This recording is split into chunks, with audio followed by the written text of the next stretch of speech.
नमस्कार दोस्तों, आप सभी का बहुत बहुत स्वागत है आपके और हमारे YouTube channel business education point पर।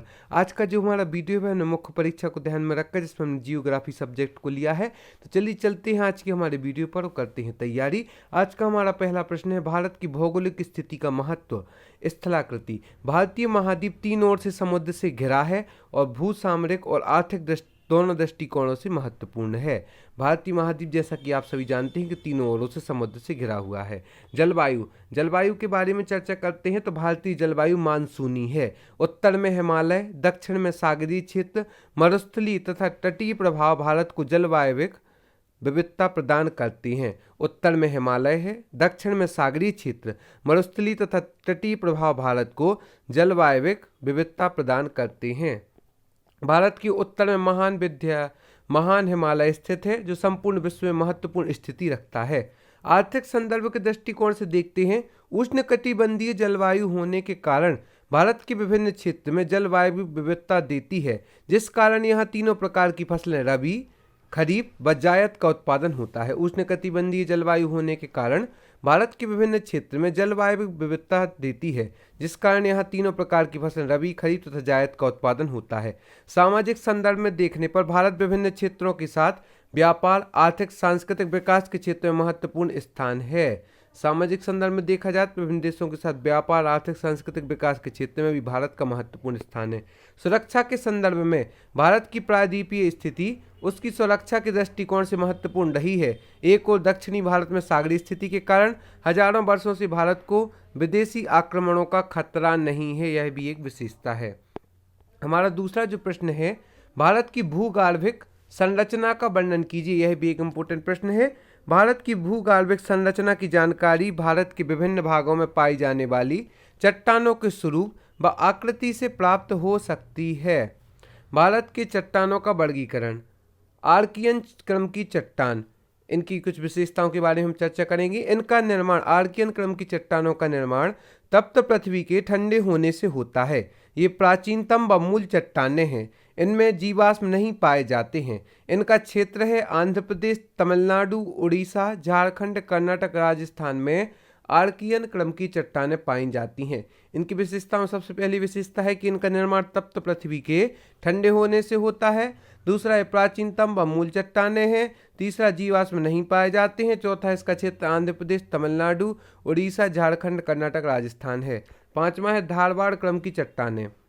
इनका निर्माण अपरदन व निक्षेपण से हुआ है। धारवाड़ क्रम की जो चट्टानें हैं, इनका निर्माण अपरदन व निक्षेपण से हुआ है। जीवाश्म का अभाव होता है। अरावली के निर्माण इसी से हुआ है। आधात्मिक खनिज लोहा, सोना, मैग्नीज इसी चट्टान में पाए जाते हैं। आधात्मिक जो खनिज हैं जैसे लोहा, सोना, मैग्नीज इसी चट्टान में पाए जाते हैं। क्षेत्र है इसका नागपुर, जबलपुर, कर्नाटक, गुजरात। धारवाड़ क्रम की चट्टानें मुख्यतः नागपुर, जबलपुर, कर्नाटक, गुजरात आदि क्षेत्र में पाई जाती हैं। एक बार पुनः देखते हैं, धारवाड़ क्रम की चट्टानों का निर्माण अपरदन व निक्षेपण से हुआ है। जीवाश्म का अभाव होता है। अरावली का निर्माण इसी से हुआ है। आधात्मिक खनिज लोहा, सोना, मैग्नीज इसी चट्टान में पाए जाते हैं। क्षेत्र है इसका नागपुर, जबलपुर, कर्नाटक, गुजरात। कोडप्पा क्रम निर्माण इसका धारवाड़ क्रम की चट्टानों के अपरदन व निक्षेपण से हुआ है। ये परतदार चट्टानें हैं। कोडप्पा क्रम की चट्टानें बलुआ पत्थर, चूना पत्थर, संगमरमर आदि प्रसिद्ध हैं। इनका निर्माण धारवाड़ क्रम की चट्टानों के अपरदन व निक्षेपण से हुआ है। परतदार चट्टानें हैं कोडप्पा क्रम की चट्टानें। विंध्य क्रम कोडप्पा चट्टानों के निर्माण के बाद हुआ। विंध्य क्रम की चट्टानों का निर्माण विस्तार है इसका मालवा का पठार, सोनघाटी, बुंदेलखंड आदि में इसका प्रसार है। चूना पत्थर, चीनी मिट्टी, डोलामाइट पाए जाते हैं। मध्य प्रदेश के पन्ना जिले व कर्नाटक की गोलकुंडा की हीरे की खान इसी क्रम की चट्टानों में स्थित है। यह इसकी विशेषता है विंध्य क्रम की चट्टानों की कि मध्य प्रदेश के पन्ना जिले व कर्नाटक के गोलकुंडा की हीरे की खान इसी क्रम की चट्टान में स्थित है। गोंडवाना क्रम की चट्टान, यह चट्टान कार्बोनिफेरस से जुरेसिक युग के मध्य हुआ। यह चट्टान कार्बोनिफेरस से जुरेसिक युग के मध्य हुआ। कालांतर में इसमें 98% कोयला इन्हीं से प्राप्त हुआ है। यदि प्रश्न पूछा जाए कि कोयला किन चट्टानों से प्राप्त होता है तो गोंडवाना क्रम की चट्टानों से कोयला की प्राप्ति होती है। यह कोयला दामोदर, सोन, महानदी, तवा, गोदावरी आदि नदियों की घाटी में पाया जाता है। छठवां जो है दक्कन क्रम चट्टान ज्वालामुखी क्रिया के माध्यम से लावा उद्गार से निर्माण हुआ है। दक्कन क्रम की चट्टानों का निर्माण, ये काफ़ी कठोर होती हैं। इनके विखंडन से काली मिट्टी का निर्माण हुआ है। दक्कन क्रम की चट्टानों के विखंडन से काली मिट्टी का निर्माण हुआ है। महाराष्ट्र, गुजरात, मध्य प्रदेश, तमिलनाडु, आंध्र प्रदेश आदि में पाए जाते हैं। टर्सियल क्रम की चट्टानों के अंतर्गत देखा जाए तो इस काल में हिमालय पर्वत श्रृंखला का निर्माण हुआ है। असम, राजस्थान, गुजरात के खनिज तेल इसी क्रम की चट्टानों में पाए जाते हैं। क्वार्टिनरी क्रम, यह सिंधु व गंगा के मैदानी भाग में पाई जाती है। एक बार पुनः देखते हैं। आर्कियन क्रम की चट्टानें निर्माण तत्व पृथ्वी के ठंडे होने से होती है। प्राचीनतम व मूल चट्टानें हैं, जीवाश्म नहीं पाए जाते हैं। क्षेत्र की दृष्टि से देखा जाए तो आंध्र प्रदेश, तमिलनाडु, उड़ीसा, झारखंड, कर्नाटक, राजस्थान इसके क्षेत्र हैं। धारवाड़ क्रम की चट्टानें निर्माण का पतन व निक्षेपण से हुआ है। जीवाश्म का अभाव है। अरावली के निर्माण इसी से हुआ है। अधात्विक खनिज लोहा, सोना, मैंगनीज इसी चट्टान में पाए जाते हैं। क्षेत्र इसका नागपुर, जबलपुर, कर्नाटक, गुजरात। कोडप्पा क्रम की चट्टानों के अंतर्गत देखा जाए तो निर्माण इसका धारवाड़ क्रम की चट्टानों के अपरदन व निक्षेपण से हुआ है। परतदार चट्टानें हैं। बलुआ पत्थर, चूना पत्थर, संगमरमर प्रसिद्ध हैं। विंध्य क्रम कोडप्पा चट्टानों के निर्माण के बाद इसका विस्तार हुआ है। मालवा का पठार, सोनघाटी, बुंदेलखंड, चूना पत्थर, चीनी मिट्टी, डोलामाइट पाए जाते हैं। मध्य प्रदेश के पन्ना जिले व कर्नाटक के गोलकुंडा की हीरे की खान इसी क्रम की चट्टानों में स्थित है।